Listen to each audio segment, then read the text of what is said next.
Hi, Njedeh. Welcome to our show. It's such a pleasure to have you. Thanks, Weruche. Do I say Weruche or do I say how do you, it's Weruche, right? Just pronounce it Weruche, right? You can call Oh, me Uche. You can call me Weruche. Uche. You've always Wh- called me Uche, right? From Yeah, back I always in. called you Uche. Hmm. The funny thing is, in where I'm from, when you say Weruche, it's like it's somebody that has sense. And I don't That's know if that's yes. That's is that that's accurate? that's a literal way of explaining the name. But if you want to be more go in depth, you could look at it like be thoughtful. Because that's really what it is. Have sense, be thoughtful, I guess. So that's how I interpret it though. Awesome, awesome. Yeah. So what are we talking about today? So we're talking about everything to do with Njedeh Anthony. Every single thing. Everything. Your education, your family background, your current involvement in, the movie industry as well.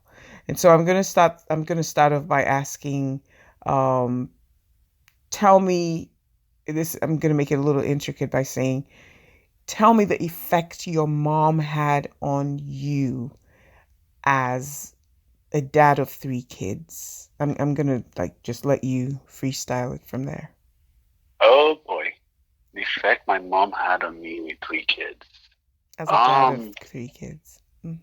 oh wow, that's interesting. I mean, I thought this was going to be easy. Well, let me think about it. Hold on. How did my Okay, mom I can affect rephrase it. me? I No, can no, rephrase it. I think I can dig with this. Hold on, I can get into this.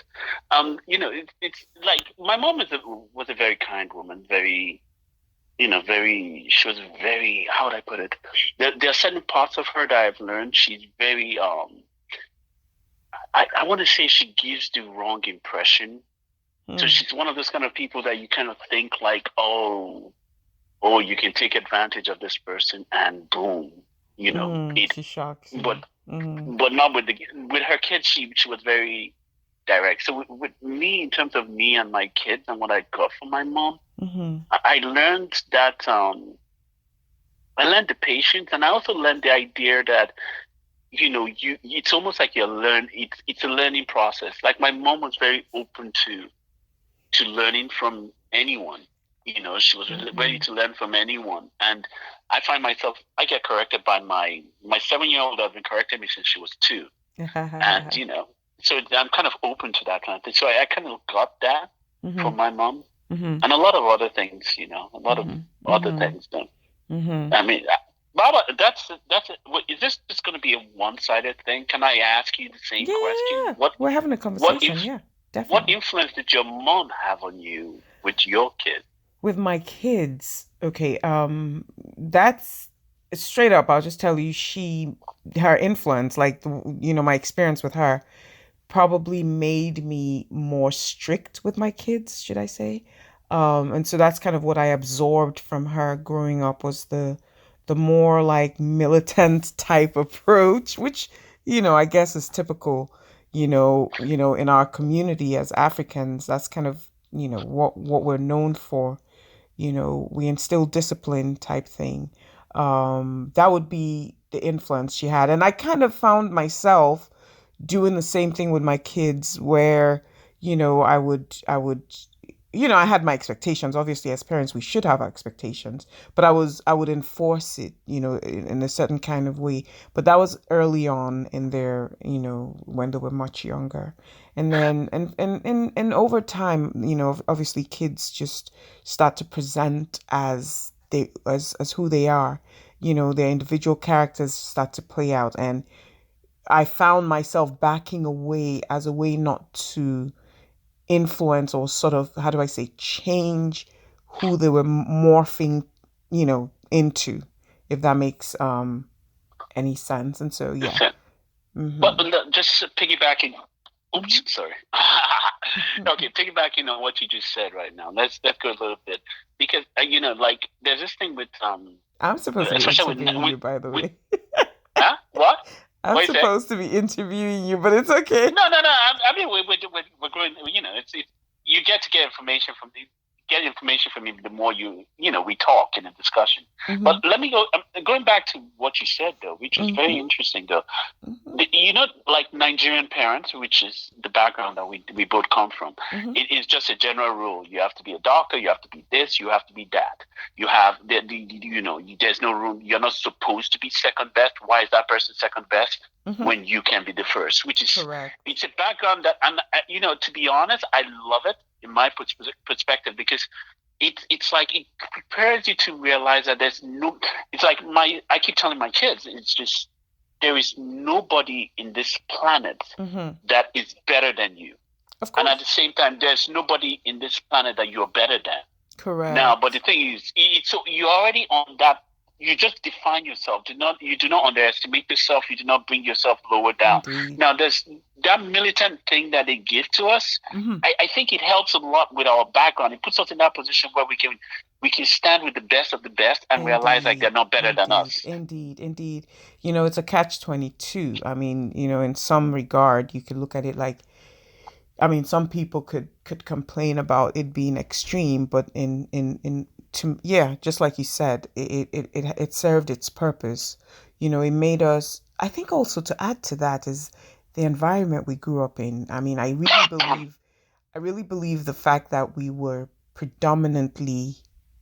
I don't want to use words like black or white, but we were predominantly black, which is the reality, which is a fact. And I think that also it eliminated to an extent, those issues of discrimination. Now, yes, there were issues of discrimination with regards to maybe, economic positionings and stuff like that. However, the what made and I'm trying to say that is what caused us to be confident to be who we are.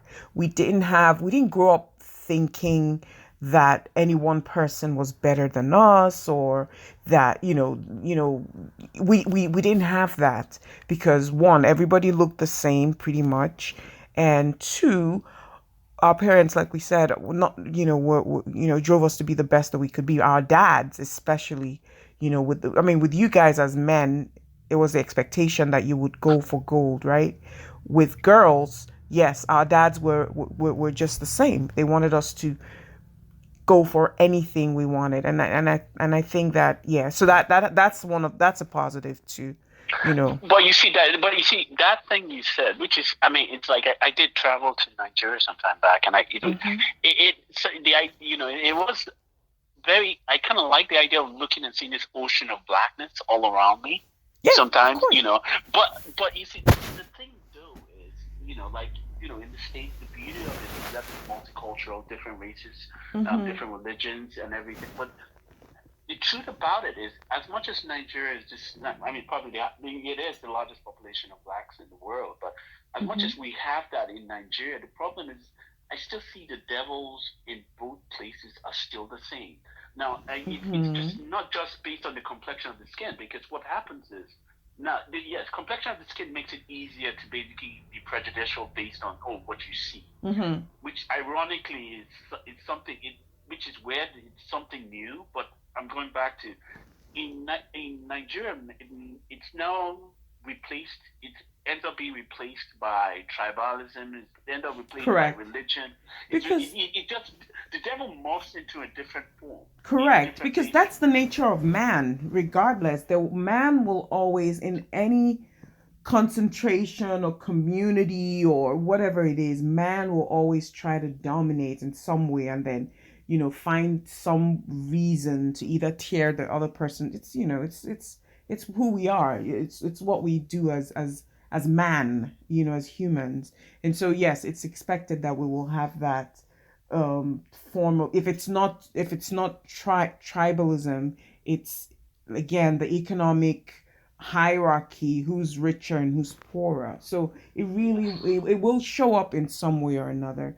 But yes, back to what we said about, that, the enforcement of, their, the training that we're given, being one of the reasons why we are, as assertive as we are.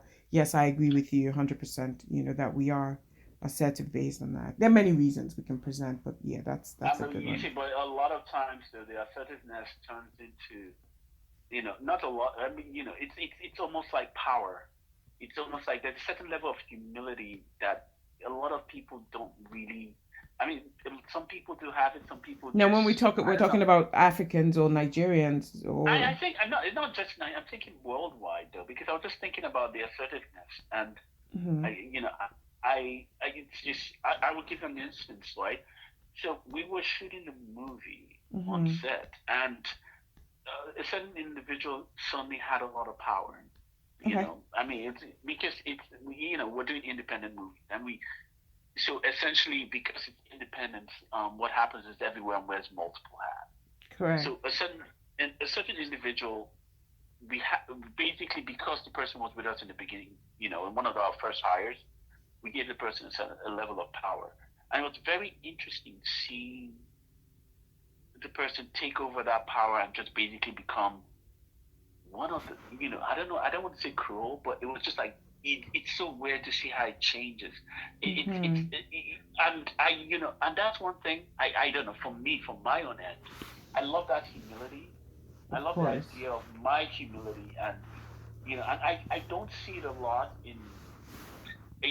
like for instance, there's just this general perspective that to treat to feel powerful, you have to treat somebody bad, or Correct. if Mhm. you want to be the boss, you have to be the boss in this ugly fashion where it's like and it's in fact actually come to think of it, I've been in jobs where you Mhm. can just let me not even talk about the jobs, but you can basically go into an establishment Mhm. and from the way looking at the person at the very top, you have an idea of what is going down below. In certain places Correct. where there's all this bitterness and this ugliness, you can see that backbiting, all of that. You go all the way to the person that's their boss over there, and it trickles down.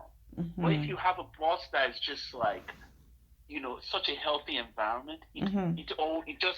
it sips down, and you just see everybody in a very happy environment. It's almost Mhm. like you have that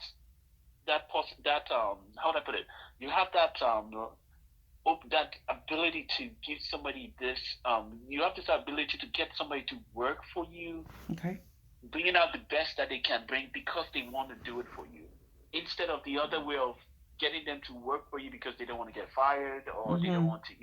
Mhm. Okay, I have no idea how I got here. What were we talking about? No, it's You know, okay. I, We were talking about, the power and assertiveness and how that okay, can okay, so it correlates. So yes, that can be extreme and how it presents when it's extreme. So, but that's a good way to segue into this next question that I have for you. You are a movie director. You've done multiple movies. How has it translated for you as a black man, and not just a black man, an African black man in the Hollywood movie industry? So far, how has it translated? How does it present? And what are like the pitfalls? The reason I said it's a segue is because we're talking about power, and I can imagine you on set being in control, being the one everybody looks to for direction. And I am curious to know how that entire thing plays out. How do you hire people? So far, what has been your experience and that kind of thing? Yeah. okay, okay, all right. First of all, the director part, I'm still getting used to it because I just did it once, and I did it. Okay, for the most recent movie, I did it with Christian Casati. Nice. I see myself more of a writer producer. Mm-hmm. That's that's essentially where the directing, I just choose to do it when it's almost like I'm dealing with something that I know so well. Mm-hmm. So it's easier to basically it's easier to work with the actors and tell them like this is what the character does, or work with the actors actually to build the character into what the character is supposed to be, because most times the actors actually have great ideas, Now, Mm-hmm. talking about that power format, which is very with the power format in terms of the movie and all of that, Mm-hmm. it's a beautiful thing where once you're doing it, it's like you have the beauty of movie sets is you're dealing with people that basically they could be doing other things, but they are on set because they love what they do. Mm-hmm. People, for someone to tell you they want to be in the movies and co, it's a bug. It's just, I mean, it's just addiction to that world. And I'm referring to I'm not referring to Hollywood. I'm not referring to Mm-hmm. pictures and cameras. I'm referring to the idea, the world of artistry, the Mm-hmm. world of creation, the world of you know making things that you believe that you want to last forever. Mm-hmm. So in other words, it's like you have these people, and I think I'm 46 or maybe 47. I'm not sure, but so I'm You I'm have there, to know your but age. Come on. I forget. I'm not. I have all I know is I know my age through my kids. The taller they get, the older they get, then I know I'm getting there. That's a good one. And oh, not to mention the fact that I just figured out now that I have to be wearing glasses. But I digress. Now, but okay, so I go back to it's like what I love about it, and that's I am here with this 20-year-olds, and there is this energy that comes from people much younger than you. It's Mm-hmm. like these are people that haven't been dampened by society. They haven't been Mm-hmm. drawn down. They haven't been, that life hasn't squeezed out the best out of them. They still have the best Mm-hmm. of them, and they believe in themselves. And Mm-hmm. it's like they're like these titans, these unstoppable titans. And when you're Mm-hmm. in that environment, it just I don't know how to put it. It reverberates Mm-hmm. things in you that you didn't even know existed. So Mm-hmm. so in terms of that sense, that's why I do like it, and I love to write. Writing, I just Of course. it's not that I love. It's something that's so easy for me, Mm-hmm. and it's so wrong because it's so easy, and so if you write, you can write to fit the movie. So like basically on set, Mm-hmm. I'll give you an instance in the movie we did, Exceptional Beings, the last one we did. So we had this set, and we were doing a police station scene where there was going to be a fight sequence. Okay, I'm Somebody going to was going. interrupt you for a second. First of all, tell me the Okay. name of the title of the movie, and then maybe so the listeners can also like research your movie and get to know more about it. It's Exceptional Beings. Okay. It's not out yet, but if you want it out, I'll Mm-hmm. love to come back on your show and plug it. It's Okay. not. Then it's yeah, it should be hopefully this year to be released, and we'll have a Awesome. date and we'll let you know. But for now, you can just go on Instagram and type JD Anthony. That's Mm-hmm. Njedeh, then Mm-hmm. Anthony, Mm-hmm. then you get to go to the Instagram, so you get to see the images, the posters, and all Mm-hmm. kinds of stuff as they come in. But Okay. anyway, Awesome. Mm-hmm. what was I talking about? If I got age. What was it? Were we talking about sex, rock and roll, or movies? No, we were talking about movies. We weren't talking about movies. We were talking about the power dynamic on set and how it plays out. And you were trying to Okay. explain a scene, I believe, Oh yes. in Okay, this so movie. Mm-hmm. we had a police station scene. She had to go in. She had to go. But the thing is, somewhere along the line, while doing the scene, we had to change things because of certain things happen always on set. It's like one Mm-hmm. of those things where certain things happen. Now, that's the masters, people like Scorsese and all of those guys. Mm-hmm. Basically they have a vision and they stick to their vision. They don't move it. So basically, probably I don't know. They have a way of doing it. But ours, because we're independent, we don't. We can't come back multiple days. We have the Mm-hmm. days locked in the period in which we want. We can't build our own set. I mean, Mm-hmm. we can, but this specific movie we didn't. So what we had to do is I had to rewrite certain scenes in there Mm-hmm. to fit with the environment and what was going on around at that point in time. So Mm-hmm. it's such a dynamic world, especially for the independent filmmakers. As I mentioned, we all have like each person has to have multiple hats. So Correct. Mm-hmm. I did I yeah so I just bumped into this world, and to be honest, I didn't. It's not a world that I wanted. I ever saw myself doing. Consciously. Mm-hmm. I just literally got in here for probably midlife crisis or just the idea that I didn't I wanted to impress my kid, but I well apparently I do movies now. Good. That's awesome. And so far so good. That's that's I what you have mean. two. Yeah, Mm-hmm. I do. I have two movies now, and they probably will be coming out. The both of them will be coming out this year. We're playing Nice. around with yeah, it's yeah, and I might start shooting the third one at the end of this year. That's awesome. Um, yeah, yeah, it is fun. It's a fun That stuff. that that's It's great. That's great. time Now, consuming though. Yeah, yes, sorry. I mean for you to make any laudable work of art, you will put in blood, sweat, and tears. So yes, time is expected.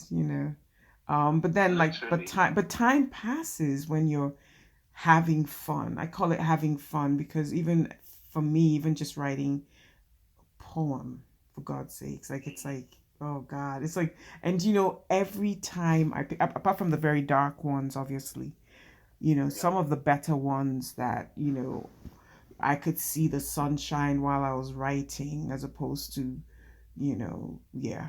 Anyway, some of those ones, you just feel good about it because you created it. I mean, I know this for a fact. I know this is what you experience, and you just mentioned writing so many books, and so I think that that's the driving force for you, is how it makes you feel when you write. Correct? Yeah, yeah. It is. I mean, to be honest, there's a level of being a narcissist in Yeah. there because it's almost like you're writing your own world. So Like now I you're not have to being anybody. I have to say something about narcissism, because yeah, it's something I preach about, and against, more like I wouldn't preach about it, I'll preach against it. But it's something that I've encountered in the different circles of women who, battered women who've dealt with domestic violence. It's something Okay. that is has come up. So I'm not exactly looking to that word with joy, with glee. So be careful not to Well, use the word so oh loosely. no, but you see, it depends on the context in which you're using I it, agree. though. I agree. It depends You on the understand? Because context. But it I mean, jarred my nerves. I'm just letting you know. yeah, yeah. I want to say I apologize for it, but I don't want to because it's the word itself is just basically essentially it's excessive interest or admiration of oneself and For self, one's yeah, I know that. physical appearance. So in that sense, yes, maybe that's not the right context. But in terms of excessive interest in oneself, it's like think about it. Like think of your poetry, right? Mm-hmm. You create a world in there, and it's basically it's you. Correct. And at that point in time, it's almost like you isolate everything around you when you're bringing your words in. Yeah. You have to go True.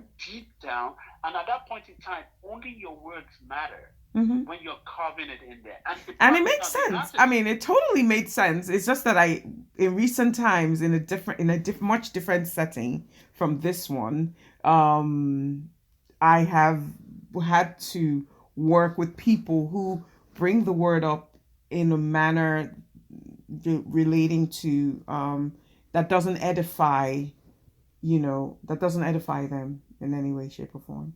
So you know, that's ironically though, people, you see, my ironically is, well, my perception is just narcissists, people that are very like as you mentioned, people that abuse and all of this. I see them like what's the word? I see them as you're dealing with very insecure individuals. I think indeed. You you're know the dealing with phrase that came to mind? You see them as wounded lions. That's the phrase that came to mind when you were you see. talking. I don't think I agree with lions have a level of dignity, so that's basically insulting lions by saying that. So, but but they are people that are very insecure. There are people that They are they indeed, don't yeah. know. It's like basically the only way they can see themselves move up is because they have to bring everybody down. They have to, Correct. and the truth about it is they know where they stand in terms of Mm-hmm. where they are, and that's what makes them so insecure that they want to basically destroy somebody else to make themselves feel better I hear or you. look for. So essentially they're bullies and all of that stuff. But Correct. Correct. Correct.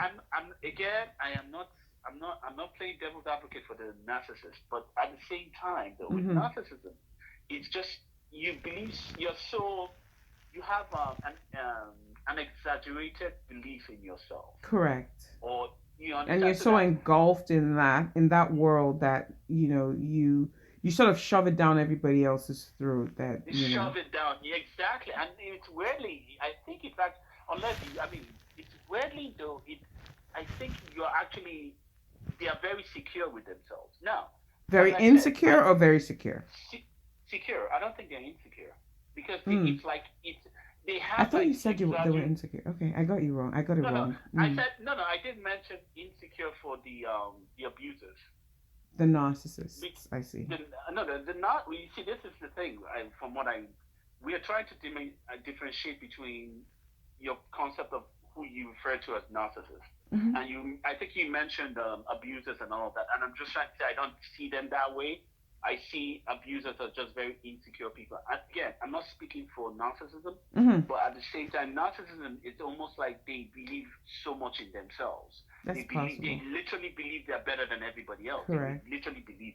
Now, in terms of that, when it comes to writing, what I was trying to get at specifically was just the idea of when you get into that world, when you get into your writing, when you're putting in stuff in there, you become that character.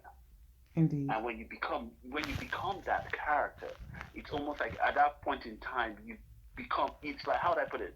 You've engrossed into this your creation, and basically that at that point that your creation means more means more to you than actually the real world until it's finished.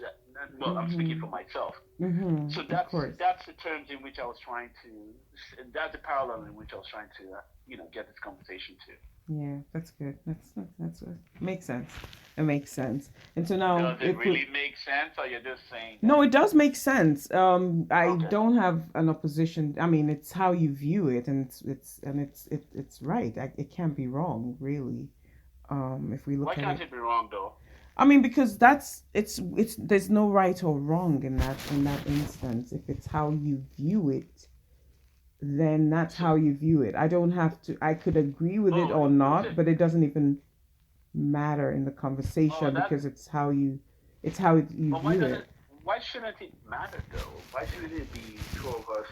Just so that we don't Because go a bit if I like just so too like long. everywhere like no, no, no, not too long. Long doesn't matter, like the length of time, but I'm saying like just so we stay within a context, and we keep it a little simple, for for people to understand what we're talking about. No, because the thing is, it's essentially you say you're you're putting this in a public medium, and if I am talking Correct. crap, I would love to learn, and I wouldn't want to Yeah, talk crap.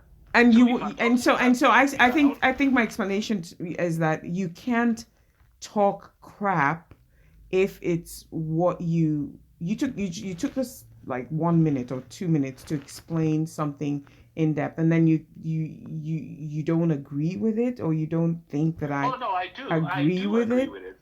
No, no, Yeah, I and do so for agree with me, it. I think that But with yeah, and and that's why I said there really is no wrong or right if it's how you perceive it,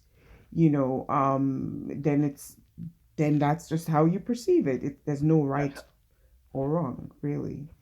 You know what I oh, mean? spoken like a generous host. All right, take us where you want to take us. Let's go. So well, let's talk about your movies particularly. Tell me a storyline. Not don't give us like the spoiler. Like we're not supposed to. Tell me what your trailer would contain, like what it would be about, and so that's sort of like give me a synopsis type thing. Okay, If so the first movie's trailer is already out. The second one is we're still playing with it. It's almost out. okay. But essentially, the first movie was just based on it was just something I wrote, Mm-hmm. and it's just essentially in the first movie three people kidnap an ex movie star thinking she has money, Okay. and basically somewhere along the line they make an offer for ransom, and the mother doesn't pay. The mother doesn't want to pay. So Mm-hmm. basically they start to unravel because they've had her for 13 days. They Okay. have no sort of getting the money, and basically you start playing with the devils in humanity, and you play that one plays with the basically how she uses her wits to try and escape, not Mm. necessarily, That's the first one. The second one is based on that's actually a prequel to my I don't know what book. I've written 13 of them to my book Godhood, and in Okay. that one, so that is essentially it's based on God. We're Mm-hmm. playing with gods like I was a big fan of Greek gods and co when I was younger, so I Mm-hmm. wanted to build Mm-hmm. on that. But Greek the beauty of mythology. God, Mm-hmm. the beauty of it is if you go deep, you get to realize like all these gods, the Mm-hmm. Greek gods and all of those stuff, they're all recycled. They've Mm-hmm. been recycled from time.